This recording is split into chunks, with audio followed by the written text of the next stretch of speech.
A crise do Fortaleza aparentemente foi embora. Nos últimos 6 jogos, o Fortaleza tem 4 empates e 2 vitórias. Não sabe o que é perder a 6 jogos. Esse recorte de 6 jogos sem saber o que é perder, o Fortaleza não sabe o que é isso na temporada. Nos últimos 2 jogos, o Fortaleza marcou 9 gols. Beleza, que é contra o Colo-Colo, que é o 11º colocado do Campeonato Chileno. Mas ainda assim, é um 4-0 imponente, impositivo, que jogou melhor do que o Colo-Colo durante toda a partida, dominou desde o primeiro minuto, venceu e goleou, cara. Não tem o que contestar o 4-0 contra o Colo-Colo. E ontem meteu 5-0 no Juventude. Beleza, é um Juventude que apanha de todo mundo. Tomou 6 do Flamengo, já tomou 3 do Inter, já tomou 2 do Botafogo fora de casa. Mas o Fortaleza meteu 5-0, irmão.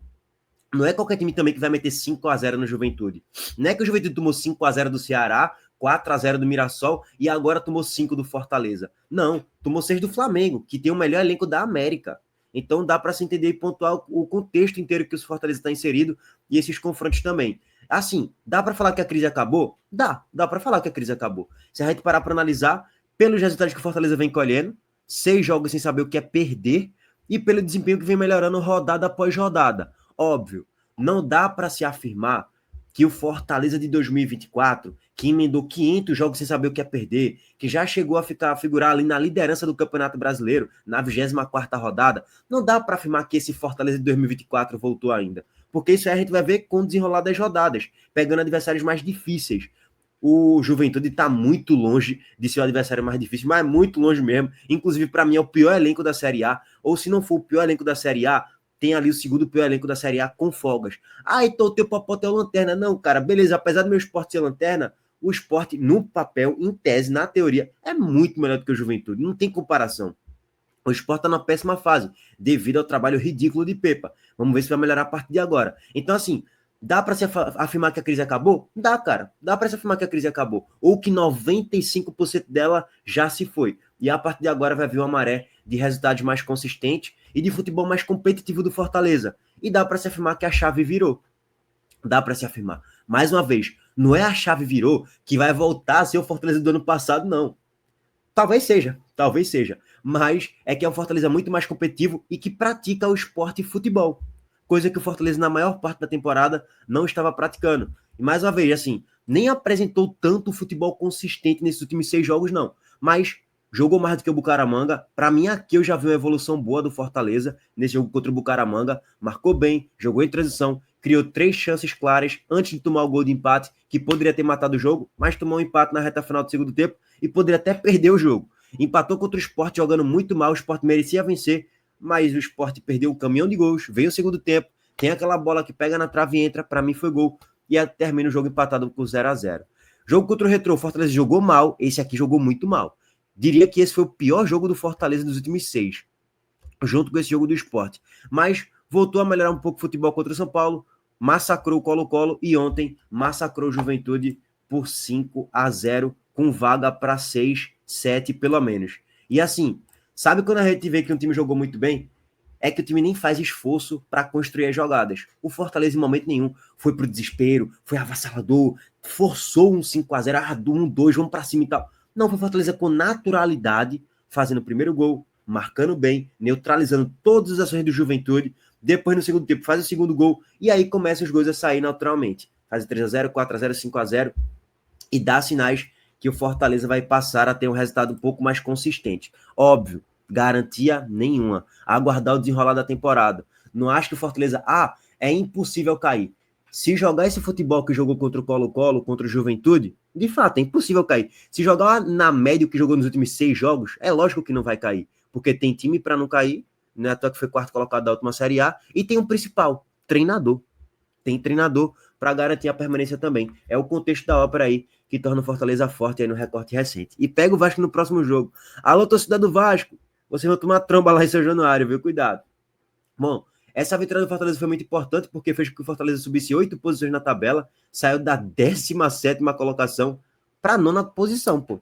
Beleza. O São Paulo ainda vai jogar, o Botafogo ainda vai jogar, o Atlético Mineiro ainda vai jogar, o Internacional ainda vai jogar. No pior dos cenários, o Fortaleza deve cair ali 2, 3 posições e terminar o campeonato na 8ª rodada na, sei lá, 11ª, 12ª posição. Porque tem confronto direto aqui, ó, Botafogo e Inter. Então alguém vai tirar ponto do outro e tal.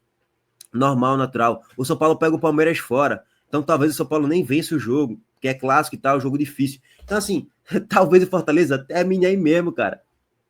Por incrível que pareça. Talvez o Fortaleza termine aí mesmo, não na colocação com 10 pontos conquistados em 8 jogos, tá? Bom, vamos passar aqui para análise do jogo e também para a estatística da partida e os gols para vocês. Antes disso, recado do nosso patrocinador, a Montenegro Cargas, entrando em ação a todo vapor. Até rimou, né? A Montenegro Cargas é a palavra-chave para transportar sua mercadoria em 2025. Há mais de 10 anos, a Montenegro Cargas vem transportando compromisso para todo o Brasil. Com as modalidades de entregas fracionadas, expressas e dedicadas, vem oferecendo sempre o melhor serviço e detalhe, por um precinho justo. Além disso, a Montenegro Cargas é uma das poucas do Brasil a incluir prazo de entrega em proposta para vários trechos do contrato, garantindo confiança, eficiência e transparência em cada entrega. Essa é a Montenegro Cargas transportando compromisso. É carga, viu, pai?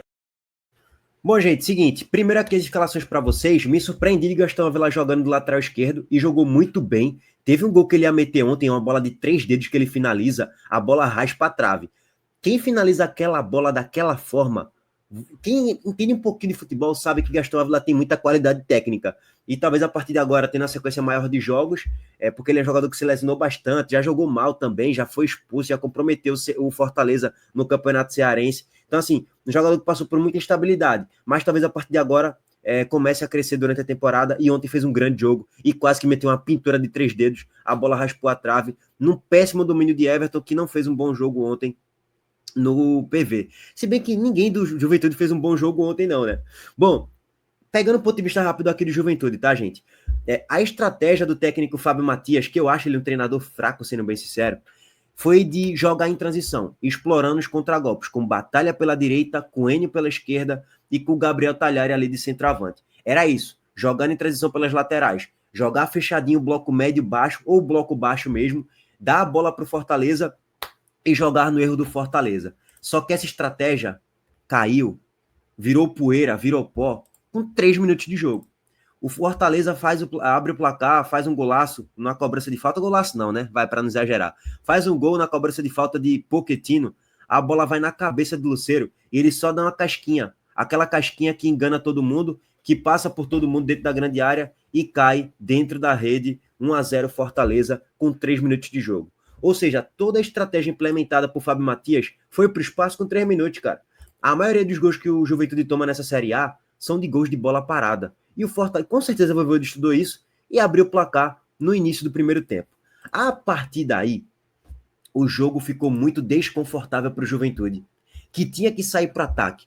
Só que como é que tu vai sair para o ataque com qualidade se tu só tem 2 pontas de velocidade? Tu não tem um bom meia de ligação. O meia de ligação do Juventude ontem era Mandaca, que é volante, que não é um meia atacante. Não é um Nenê, por exemplo. Não é um Jean Carlos que tem um passe apurado, que consegue fazer essa transição com um passe com a bola longa. Não é, cara. Então isso já comprometia muito o modelo de jogo de Juventude. Pois bem, o Fortaleza já é um time que marca bem naturalmente, que já joga em transição há um bom tempo, abre o placar com 3 minutos, acabou. O jogo ficou todo à feição do Fortaleza. Era tudo que o Fortaleza mais queria, abrir o placar cedo. A partir daí, o Fortaleza neutraliza tudo que o Juventude tenta. O Fortaleza ficou naquele jogo ali meio que o banho-maria até os 15, 20 minutos. Não marcava tanto pressão assim até os 15 minutos. Só que depois que o Voivoda pediu para os blocos subirem, o Fortaleza começa a marcar pressão com maior intensidade, começa a recuperar as bolas e criou várias e várias oportunidades das mais diversas formas possíveis. Com jogadas em transição pela direita, pela esquerda, por dentro, com ultrapassagem do Lucas Sacha, com jogadas ensaiadas em cobrança de escanteio, em cobrança de falta. A gente viu muito isso ontem, inclusive, no primeiro tempo. Então, assim, o Fortaleza mostrou repertório na criação de jogadas contra a fraca equipe do Juventude. E isso foi interessante. E foi construindo as oportunidades de forma natural. O primeiro tempo termina 1-0, mas é um placar mentiroso. Quando a gente analisa aqui a estatística do que foi o primeiro tempo, ao todo, foi 6-1 em finalizações para o Fortaleza. 3 defesas de Marcão. E não foram 3 defesas quaisquer. Foram 3 excelentes defesas. O Fortaleza já poderia ter ampliado o marcadão ainda no primeiro tempo. Um 2-0 no primeiro tempo seria até o mais justo pelo que as duas equipes produziram, tá? Vem o segundo tempo e aí o massacre foi ainda maior, né? 14-3 em finalizações para o Fortaleza, 5 chances claras criadas. Marcão teve que fazer, além dos 4 gols que ele tomou no segundo tempo, teve que fazer 5 defesas. Então, assim, Foi um massacre ainda maior no segundo tempo. O Juventude, um time inócuo, um time inofensivo, que não fazia absolutamente nada e que o Fortaleza neutralizava absolutamente qualquer ação ofensiva do Juventude. Então, assim, foi um jogo de manual do Fortaleza que tinha que ser realizado para dar aquela moral para o torcedor, resgatar a confiança não só do torcedor, mas como também dos jogadores, tá? O segundo gol da partida sai com Marinho barra Breno Lopes, né? A jogada construída de pé em pé, o Lucas Sacha solta o passe para Lucero, Lucero dá em Marinho, Marinho passa pelo defensor de Juventude, dá uma cavadinha, e na minha visão aqui, eu vi o jogo ao vivo, vi o replay, para mim isso aqui foi gol de Breno Lopes, mas Marinho comemorou e tal, na hora deram um gol para Marinho mesmo, enfim, não sei, cara, até agora eu não sei, aparentemente isso aqui para mim foi gol de Breno Lopes, mas, enfim, 2-0 Fortaleza no PV, basicamente liquidando a partida. Era só questão de ter pro segundo gol sair, sai, com 3 minutos do segundo tempo, já teve uma bola na travessão de Lucero, e o Fortaleza já poderia ter ampliado o marcador. Então, assim, um massacre, cara, um passeio durante todo o jogo, não tem o que contestar, só deu Fortaleza, pô. E olha que o Fortaleza nem fez muito esforço, não, para marcar a pressão todo momento, para tentar ser avassalador, não. Foi naturalmente que foi construindo ali as oportunidades de gols, e o Fortaleza foi dominando a partida com a maior naturalidade do mundo, tá? O Fortaleza até que recua um pouquinho os blocos depois do 1-0, para ver o que é que o Juventude vai fazer. O Juventude não fazia nada, cara, absolutamente nada, não conseguia ameaçar em momento nenhum. Vamos pro 3-0, tá? São muitos gols. Estamos no terceiro já. O terceiro gol, na cobrança de escanteio. Aliás, não foi mal, pô. Isso aqui é a cobrança de escanteio de Juventude, que o João Ricardo dá o tapinha, Batalha dá o cruzamento na grande área, e na finalização o João Ricardo faz a defesa. Pronto. Essa foi a única finalização do Juventude na partida. A única. A única. Que na origem saiu o terceiro gol, né? Os créditos aí pro seu futebolês, tá, gente? Que na origem saiu o terceiro gol. Jogada de transição aqui pela direita, Pikachu solta o passe para Lucero, Lucero dá o tapinha ali para Pochettino, que finaliza no ângulo, fazendo o 3-0. Pronto, da única finalização do Juventude na partida no gol, sai a jogada do 3-0, e aí, de fato, liquidando qualquer tipo de reação do Juventude na partida. Lucero e Pochettino, para mim, foram os dois melhores em campo. Lucero, com 2 assistências e 2 gols. Aliás, 1 assistência e 2 gols, né? Porque talvez aquele gol de Marinho não foi de Marinho, foi de Breno Lopes. E Pochettino fazendo um gol e dando assistência. Os dois melhores em campo, com certa tranquilidade, tá? Bom, 3-0 Fortaleza. Eu pensei, vai parar, né? Vai acabar. Não, vem o 4-0 e o 5-0, tá? Vamos trazer aqui o 4-0 para vocês. São muitos gols, tá, gente? Paciência. O 4-0 sai na reta final já do segundo tempo. Jogada aqui para Kevin Andrade, né? Entra dentro da grande área, solta o passe para a finalização do Lucero, fazer o segundo gol dele na partida, né? O Lucero recupera na boa fase, fez gol contra o Colo-Colo, fez 2 gols ontem, deu assistência, voltando a um bom momento. Bom, e o 5-0? 5-0 marcado na reta final do segundo tempo. Vou até trazer aqui para vocês, gol de Caleb, que é um jogador que não vem jogando muito. Quando eu falo não vem jogando muito, é em relação ao futebol apresentado mesmo, e minutagem, né? Que é um jogador que se lesiona bastante, mas tem muita qualidade. Recebe o cruzamento da direita e finaliza de cabeça para fazer 5-0 para o Fortaleza, 1, 2, 3, 4, 5, liquidando a partida. Fortaleza vence, goleia, merece vencer, sem dúvidas. E, enfim, né? Aguardar agora o desenrolar da temporada, como é que Fortaleza vai dar sequência a isso, se vai ou não melhorar ainda mais o futebol apresentado, os resultados também, ou se, entre aspas, esse é um recorte fora da curva que vai voltar a oscilar para baixo já já. Aguardar. Dá indício que vai ser um Fortaleza mais consistente a partir de agora, né? Enfim. Bom, rapaziada, é isso. Tamo junto. Deixa o like, se inscreva no canal e ativem o sininho de notificações. Valeu, gente. Abraço.